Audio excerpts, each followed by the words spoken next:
so happy to welcome our friends at Gold Heat who are giving a special presentation about the science of radiant heat. And their new sales director, Bill, is going to be presenting today. All right. So I'm Bill McConahy from Gold Heat, and we really just want to kind of start this presentation off with a quick disclaimer. Our goal is not to dissuade anybody from using any other kind of heat just because we do radiant heat. Forced air, mini splits, whatever else people are doing can be used in conjunction with radiant heat. We really just want to give you some information about radiant heat and why we think it's so cool. So today our topic is the science of radiant floor heat. We're going to talk a little bit about what it means to be warm, what it looks like to be warm, how forced air systems work, and really the science behind how radiant systems work, which is different. So one of the first things, I just want to throw a question out there. I didn't know this. Does anybody know how your nerve cells measure your body heat and your comfort level? What happens is there's a balance between your internal and your external body temperatures. And for your body to feel comfortable, general terms, your internal temperature is something like 98.6. The skin wants to feel 93 degrees. And for that to happen with a forced air system, the comfort level, the ambient air condition's got to be somewhere around 80 degrees. That's your comfort balance. For a forced air system to do that, it's got to keep blowing new heat at you so that you keep getting hit with a new blast of warm air. If that doesn't happen, then you have to start bundling up with blankets or clothing or something to try and retain heat. And this is something we're going to talk about over and over here. If you don't do that, you lose heat, and that's bad. So our first slide we're going to show is a demonstration using a thermal registering camera, and we just put a hand on a paper towel on a countertop and put it down there for a couple of minutes and pulled it away. And what you see is that super bright area is where that hand has lost a lot of heat. Another good kind of real world example, we're going to show you a bathroom. And you go into the bathroom, you sit down, a couple minutes later, you get up and you leave two big footprints and a big spot on the seat where you've left a lot of heat behind. That morning trip to the bathroom, your feet, your ankles, the floor, everything's cold. And it would be so nice to have heat there. We're going to talk about that in just a minute. Another example, we want to throw a dog picture in there. So we have this dog, and this actually has another benefit to show.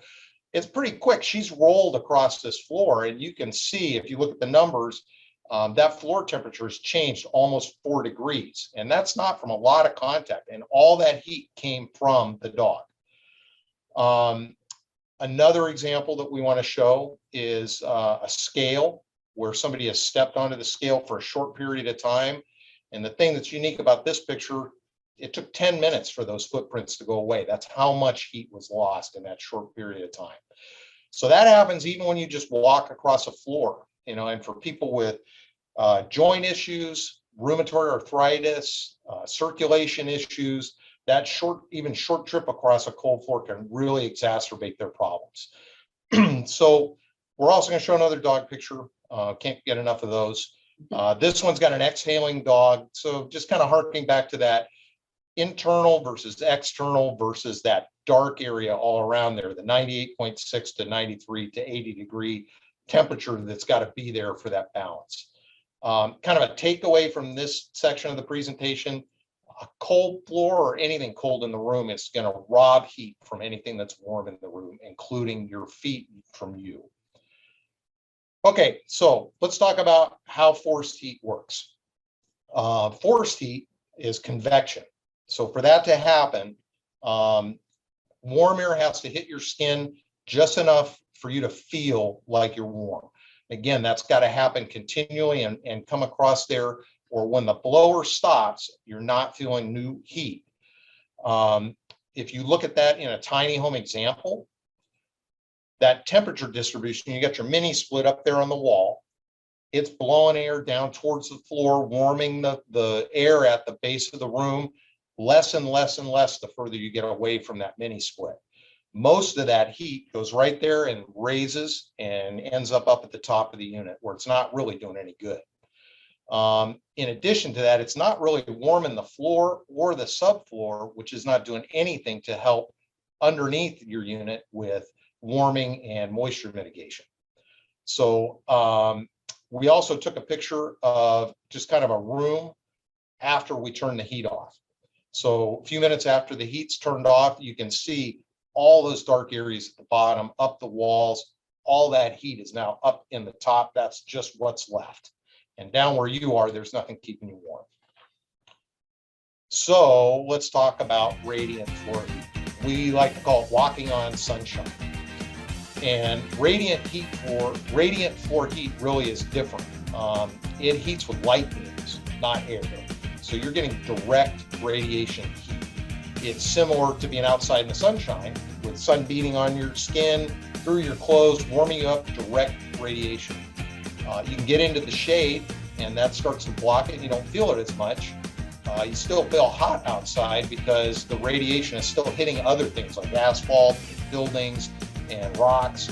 And those are returning some of that heat back into the air in convection. So you still feel that warm heat outside.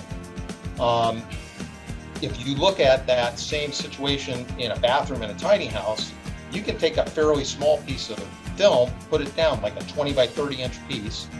That is going to radiate heat up from the floor. So the way to get radiant heat in the bathroom is to install a sun ray producing layer between the subfloor and the finished flooring.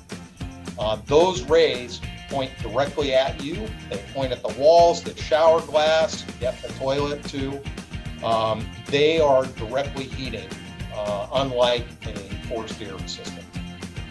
So I would say, who doesn't want a warm toilet in the morning, right? The other advantage to that, in this situation where you have a tiny house environment now, you see that even heat distribution because you have a wide surface. That whole floor system is radiating heat.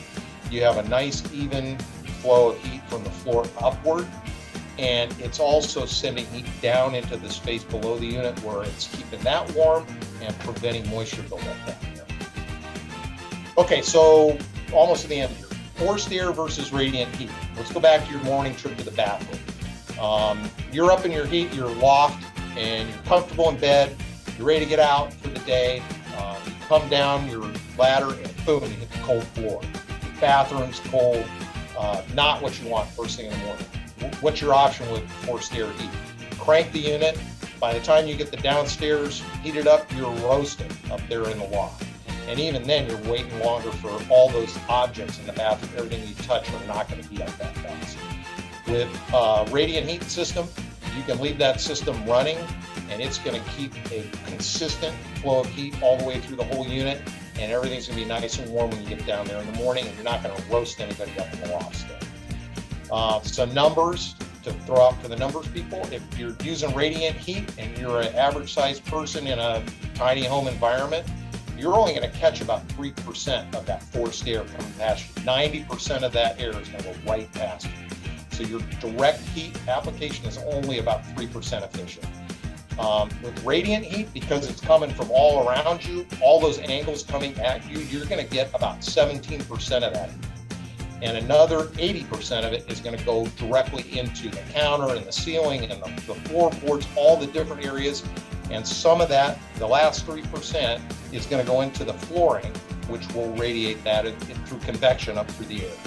So you're getting about 6 times the amount of direct heat that you would get from a forced air system. That's a big deal.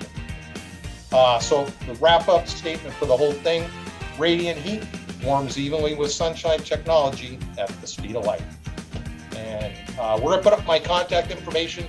It's got my cell phone number, which you're welcome to use. If you have any questions, anything, comments, want to get into specific situations, I'm happy to talk through those with you.